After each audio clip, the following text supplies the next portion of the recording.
আসসালামু আলাইকুম। আপনারা যে যেখানে বসে আমার কথাগুলো শুনছেন সবাইকে ধন্যবাদ এবং শুভেচ্ছা। অতীতের ধারাবাহিকতায় আজকেও পে স্কেল নিয়ে কিছু কথা বলার জন্য আপনাদের সামনে হাজির হলাম। সেই কথাগুলো হচ্ছে গতকাল এবং আজকে পে স্কেল নিয়ে আহ, দুই ধরনের দুটো নিউজ হয়েছে। যে একটা হচ্ছে পে স্কেল বাস্তবায়নে নতুন কিছু অগ্রগতির খবরের কথা বলা হয়েছে। সেখানে মানে গতকাল এই নিউজটা ছিল গতকালের। তো এই নিউজটা করার উদ্দেশ্য হচ্ছে গতকাল অর্থ প্রতিমন্ত্রী জুনায়েদ সাকির সাথে পে স্কুল বাস্তবায়ন নিয়ে আহ, দেখা করছিলেন। হচ্ছে পে স্কুল দাবি আদায় আহ,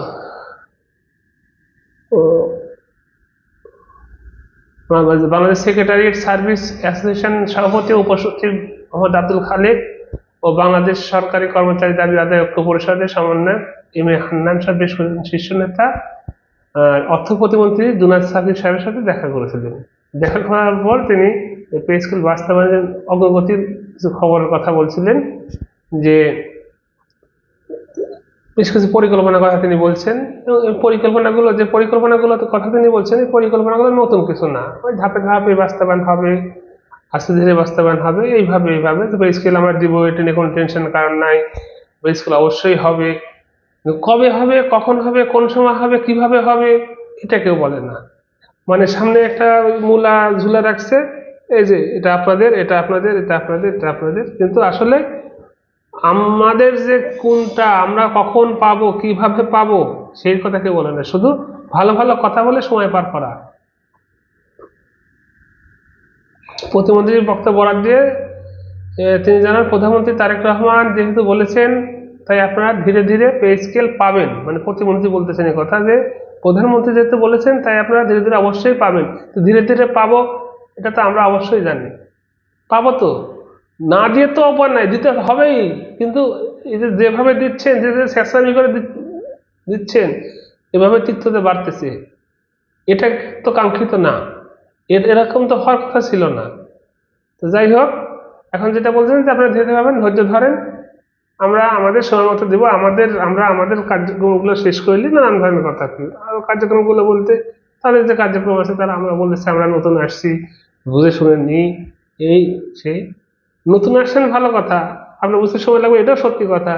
কিন্তু নতুন আসার সাথে সাথে যখন ফ্যামিলি কার্ডের বাস্তবায়ন শুরু করে দিলেন, তখন তো এত বোঝাশোনা লাগলো না কেন? ওটা কি আপনাদের দলীয় ইস্তেহার ছিল তাই, নির্বাচন ইস্তেহার ছিল তাই? এটা তো নির্বাচন ইস্তেহার ছিল। তো এটা কি কোনো গুরুত্ব নাই? ওটা ফ্যামিলি কার্ড ইস্যুটা বাজেটে বরাদ্দ না থাকা সত্ত্বেও ওটা বাস্তবায়ন হতে চলেছে, আর এটা বাজেটে বরাদ্দ থাকার পরে এটা বাস্তবায়ন ধীরে ধীরে হচ্ছে। আচ্ছা হলো ধীরে ধীরে, এটা তো ওই ধীরে ধীরেটা তো শুরু করতে হবে। না শুরু করলে কখন থেকে ধীরে ধীরে হবে? আপনি যদি পথ চলা শুরুই না করেন, তাহলে পথ আপনার শেষ হবে কখন? আপনি যদি পথ চলা শুরু না করে বলেন ধীরে ধীরে রাস্তা পার হবেন, তো ধীরে ধীরে রাস্তা পার শুরু করা লাগবে। শুরু না হলে কিভাবে রাস্তা শেষ হবে? তো এই যে শুরু করাটার কথা কেউ বলে না যে অমুক দিন থেকে আমরা শুরু করবো, 1 মাস পর, 2 মাস পর, 6 মাস পর, 1 বছর পর, কখন থেকে শুরু করবো, এটা বলে না। বলেন ধীরে ধীরে পাবেন, যদি বলেছেন অবশ্যই পাবেন। ভাই বলেছেন ভালো কথা, বলেছেন দিবেন ভালো কথা। আপনারা কি আপনাদের কারো পকেটের টাকা দিবেন? রাষ্ট্রের টাকা দিবেন, রাষ্ট্রের কর্মকর্তা কর্মচারীদের পিছনে খরচ করবেন। এই রাষ্ট্রের কাজে, রাষ্ট্রের গুরুত্বপূর্ণ কাজে এই কর্মকর্তা কর্মচারীরা নিয়োজিত থাকেন, তাদের দিয়ে আপনাদের কাজ করায় নেবেন। কিন্তু আপনি তো দলীয় কাজ করায় নেবেন, রাষ্ট্রের কাজ করায় নেবেন, সকল আপনাদের ব্যক্তিগত কাজও করায় নেবেন, করায় নেওয়ার পর কিন্তু তাদের গুলা ধীরে ধীরে, এই ধীরে ধীরে শুরুই হচ্ছে না ধীরে ধীরে। এই একটা বিষয় ছিল। তবে অগ্রগতির কথা বলা হয়েছে, কিন্তু এখানে অগ্রগতিমূলক কোনো কথা নাই, ওই পুরানো কথা, পুরানো কাসন্দি একটা বিষয়। আরেকটা বিষয় আজকে নিউজটা হয়েছে, সেটা হচ্ছে পে স্কেল বাস্তবায়নের জন্য এই যে পে স্কেল ঘোষণা ও গেজেট প্রকাশে সরকারি কর্মচারীদের 5 যুক্তি। এই যে আজকে যে নিউজটা হয়েছে, সরকারি কর্মকর্তা কর্মচারীরা আজকে আবার দেখা করে স্মারকলিপি দিয়েছেন প্রধানমন্ত্রী বরাবর। তো কারা দিয়েছেন? বাংলাদেশ সরকারি কর্মকর্তা কর্মচারী কল্যাণ সমিতি, কেন্দ্রীয় আহ্বায়ক কমিটি এই বাস্তবায়ন করার জন্য 5টি যুক্তি দেখাইছেন। যুক্তিগুলো কি কি আমরা একটু দেখি, তারপরে আমি কথা বলতেছি। যে প্রথম যে যুক্তিটা, দীর্ঘ সময় ধরে বেতন কাঠামো মানে হয় না, এটা 5 বছর পর পর হওয়ার কথা, এখনো হয়নি। এটা আমাদের ন্যায্য অধিকার, এই একটা কথা।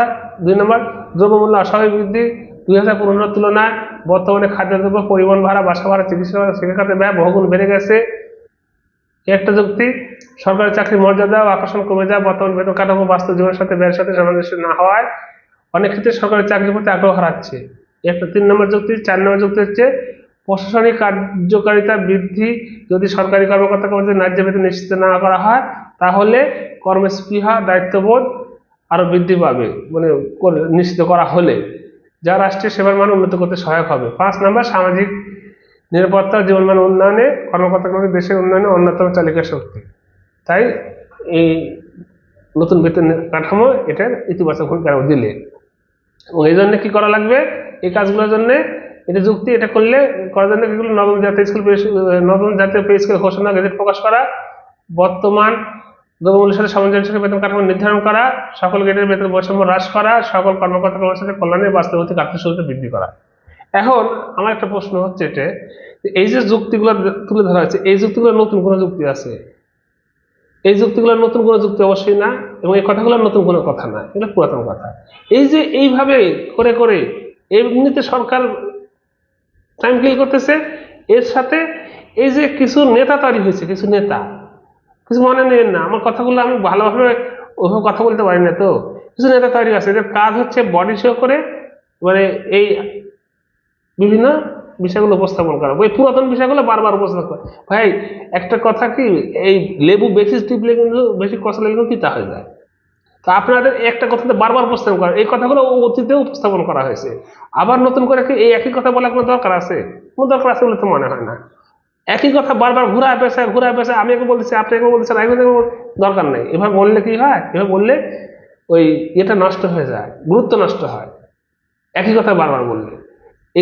এগুলো বলার উদ্দেশ্য কি আমরা তো বুঝি, এগুলো বলে আপনারা আপনাদের বডিটাকে শো করতে চাচ্ছেন, শো করে খবরের শিরোনাম হচ্ছেন, আপনাদের নামগুলো প্রচার পাচ্ছে, এতে আপনাদের কারো কারো আবার এই দাবি আদায় পরিষদের নামে বা এই পেজ দাবি আদায় পরিষদের নামে কারো কারো আবার ব্যক্তিগত ওই ভিউ ব্যবসা আছে। ভিউ ব্যবসা বলতে ওই যে কারো ইউটিউব চ্যানেল আছে, ফেসবুক পেজ আছে, এগুলোতে প্রচার করতেছেন, করে আপনারা মানে এত মানুষের এখনকার দিনে মানুষকে এত বোকা ভাবার কোনো কারণ নাই, বোকা ভাবার কোনো কারণ নাই। বোকা ভাবানোর জন্য, নিজেকে জাহির করার জন্য এই সমস্ত কাজ কারবার করে ফ্রন্টলাইনে আসার কোনো দরকার নাই। আপনারা দাবি আদায়ের জন্য মাঠে নেমেছেন, ভালো কথা, নির্মোহভাবে, সুন্দরভাবে, গঠনমূলকভাবে আপনারা আপনাদের দাবি উপস্থাপন করেন। একটা দাবি নিয়ে বারবার যাওয়ার দরকার নেই, বারবার যদি যেতে হয় নতুনত্ব নিয়ে যান, নতুনত্ব নিয়ে গেলে তার গুরুত্ব থাকবে। আর বারবার ঘুরে ফিরে একই জিনিস ওই কুমিরের বাচ্চা দেখানোর মতো যদি হয় না, তাহলে কি হবে, ওই ওই ওই দাবির কোনো গুরুত্ব থাকবে না। দেখ, আমি এটা নিয়ে বেশি কিছু বলতে চাচ্ছি না। মূল বিষয় এটা, পে স্কেলটা জাতীয় স্কেলের আওতাভুক্ত কর্মকর্তা কর্মচারীদের জন্য পে স্কেলটা অবশ্যম্ভাবী প্রয়োজন হয়ে দাঁড়াইছে। এটা আমাদের অবশ্যই দরকার, অবশ্যই প্রয়োজন। এর ব্যতিক্রম আমরা ব্যতিক্রমী চিন্তা আমাদের কারোর মধ্যেই নেই। কিন্তু এটা নিয়ে যে সরকার বিভিন্নভাবে যে গড়িমসিগুলো করতেছে না, এটা খুবই একটা ন্যাক্কারজনক কাজ হচ্ছে। এই ন্যাক্কারজনক কাজগুলো অতি মানে অনত বিলম্বে সরকার এখান থেকে যদি সরে এসে এটা দ্রুততর সময়ের মধ্যে বাস্তবায়ন করে, তাহলে খুব ভালো হয়। এবং এতে এই সরকার ব্যবস্থা এবং এর যে ন্যায্য দাবিদার যারা, তাদের মধ্যে দূরত্বটা সঠিক হারে বজায় থাকবে। আপনি যাদের দিয়ে কাজ করাবেন, যাদের দিয়ে দেশের গুরুত্বপূর্ণ কাজ করবেন, তাদের সাথে যদি আপনি দূরত্ব বজায় রাখেন, তাহলে অবশ্য কখনোই ভালো রেজাল্ট পাবেন না। তো এই পে কমিশন গঠন হওয়ার পর থেকে এক শ্রেণীর উচ্চ পদস্থ কর্মকর্তা কর্মচারীদের বিরোধিতার কারণে কিন্তু এই পে স্কেলটা, এই পে কমিশনের রিপোর্টটা বা রিপোর্ট বাস্তবায়নের এই বিষয়গুলো বা পে স্কেল বাস্তবায়নের বিষয়গুলো এই সরকারের কাছে এসে ঠেকছে। এটা যদি প্রথম থেকে সরকারের উচ্চ পদস্থ আমলা, সচিব বা কর্মকর্তারা যদি বিরোধিতা না করতো, এর পিছনে ষড়যন্ত্র না করতো, তাহলে বিগত অন্তর্বর্তীকালীন সরকারের আমলেই পে স্কুল বাস্তবায়ন হতো। আমি আমার অতীতের অনেক কথা আমি বিষয়গুলো বলছি যে কেন হচ্ছে না, কিভাবে হচ্ছে না, কোথা থেকে বাধাগুলো আসতেছে। এদেশের আমলা সচিবরা বিভিন্ন কূটকৌশলে এই পে স্কেল বিরোধিতা করছে, যেন ওই অন্তর্বর্তীকালীন সরকার আমলে এটা বাস্তবায়ন না হয়, হলে তারা তাদের মতো করে বাস্তবায়ন করতে পারবে না। রাজনৈতিক সরকার আসলে তারা তাদের লেজুর ভিত্তি করে তাদের বুঝা শুনে তারা তাদের মতো করে এটা বাস্তবায়ন করাবে। এই জন্য এটা করতে যায়, কিন্তু আজ এই অবস্থা। এছাড়া অন্তর্বর্তীকালীন সরকারকে যদি সবাই একনিষ্ঠভাবে এক হয়ে সকল এই রাষ্ট্রের জাতীয় স্কুলে আওতাভুক্ত সকল কর্মকর্তা কর্মচারী আমলা সচিব সবাই মিলে যদি প্রেশার ক্রিয়েট করতো, তাহলে তারা অবশ্যই তাদের আমলেই এটা বাস্তবায়ন করে যেত। কিন্তু তারা করেনি, না করে তারা ষড়যন্ত্রে লিপ্ত হয়েছিল। এই ষড়যন্ত্রে লিপ্ত হওয়ার কারণে আজকে স্কুলটা ডিলে, আর এই ডিলের মানে অপকার ভোগ আমরা সবাই মিলে করতেছি। বিশেষ করে নিম্ন পদস্থ যেগুলো যে সকল কর্মচারী আছে এরা বেশি ভোগ করতেছে। তাদের জীবন মানটা একবারে দেওয়ালে ঠেকে গেছে। তো আর এই ষড়যন্ত্রের কবলে আমরা পড়তে চাচ্ছি না। দয়া করে আমাদের ষড়যন্ত্র, সকলের অনেক ষড়যন্ত্র করছেন, দয়া করে এখন এগুলো বাদ দিয়ে সবাই এক হয়ে একনিষ্ঠভাবে আমরা যদি আমাদের দাবি উপস্থাপন করতে পারি বা করার চেষ্টা করি, তাহলে অবশ্যই এটা পাওয়া তো যাবে, কিন্তু দ্রুততর সময়ের মধ্যে পাওয়া যাবে। সকলে যদি আমরা একযোগ হয়ে প্রেশার ক্রিয়েট করি, সরকারকে বলার চেষ্টা করি, তাহলে সরকার এটা দ্রুততর সময়ের মধ্যে দিতে বাধ্য হবে।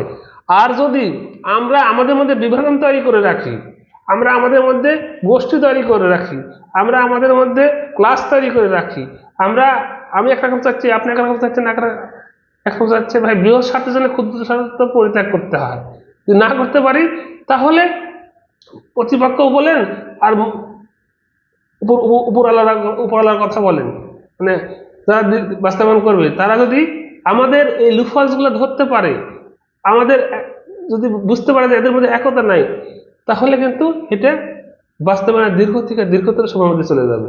এমনও হতে পারে 2026 সালে পে স্কেল পাবেন না। তো এই জন্য বলতেছি, আর এই পিছনে সময় মানে কূটকৌশলের সময় নষ্ট না করে এটা কিভাবে বাস্তবায়ন করা যায় সেই দিকে সবাই নজর দেবেন। যে বাস্তবায়ন যে কমিটি গঠন হয়েছে, এখানে একটা মিটিং হয়েছে, তারপরে কোনো মিটিংয়ের খবর নাই। কমিটি তো তারা তো এর উপকারভোগী, তারা তো নিজ দায়িত্বে নিজ গরজে এটা নিয়ে বসতেছে না। তো এই যে বিষয়গুলো বা তাদেরকে এই যে আপনারা দেখা করতেছেন, দেখা করে এই বিষয়গুলো তাদের চেষ্টা করেন, এই দাবিগুলো উত্থাপন করার কোনো দরকার নাই নতুন করে। কিসের জন্য পে স্কেল দরকার, কেন দরকার, কিভাবে দরকার, এটা সবাই জানে। না জেনে অগ্রগতির বিষয়গুলো জানার চেষ্টা করেন। অগ্রগতি যেমন গতকালের নিশ্চয়ই বলা আছে পে স্কেল নতুন অগ্রগতি বলতে যে কথাগুলো বলছে প্রতিমন্ত্রী শোনাইছে ওটা পুরাতন অগ্রগতি। নতুন অগ্রগতি এটা জানার চেষ্টা করেন যে কিভাবে এটা বাস্তবায়ন যে কমিটি গঠন করছে তাদের কার্যক্রম কতদূর আগালো। বাস্তবায়ন কমিটির রিপোর্ট না আসলে বাস্তবায়ন হবে না। এই বাস্তবায়ন কমিটি কি করতেছে, কতটুকু কাজের অগ্রগতি হলো, এটা জানার চেষ্টা করেন। এটাতে যদি পারেন প্রেশারাইজ করার চেষ্টা করেন। এই কমিটির সাথে দরকার হলে ব্যক্তিগতভাবে কথা বলার চেষ্টা করেন, করে তাদের সাথে কথা বলে তাদের সাথে মিলেমিশে এই কাজগুলো বের করে আনার চেষ্টা করেন। এভাবে ওই লোক দেখানো আন্দোলন করে নিজেদেরকে হাইলাইট করে এটা শুধু ডিলে হবে। আর সরকার আপনাদের দিব দিচ্ছি ধীরে ধীরে বাস্তবায়ন, আজ হবে কাল পরশু এইভাবে সবাই সরকার সময় নষ্ট করবে।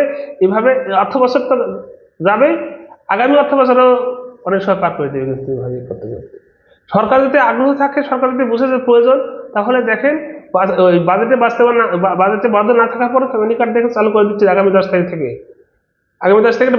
এটা বাস্তবায়ন যাচ্ছে, পাইলটিং শুরু হচ্ছে। আর আমাদের এটা বরাদ্দ থাকার পরে কিন্তু হচ্ছে না। সেই জন্য এখন আমাদের মধ্যে সবার আগে যেটা দরকার, আমাদের নিজেদের মধ্যে ঐক্য, এবং এই ঐক্য দিয়ে সবাই একত্রিত হয়ে মানে একসাথে হয়ে প্রেশারাইজ করা, তাহলে আমরা আমাদের কাঙ্ক্ষিত লক্ষ্যে পৌঁছতে পারবো। তো অনেক কথা বললাম, thanks for watching, until then, আল্লাহ হাফিজ।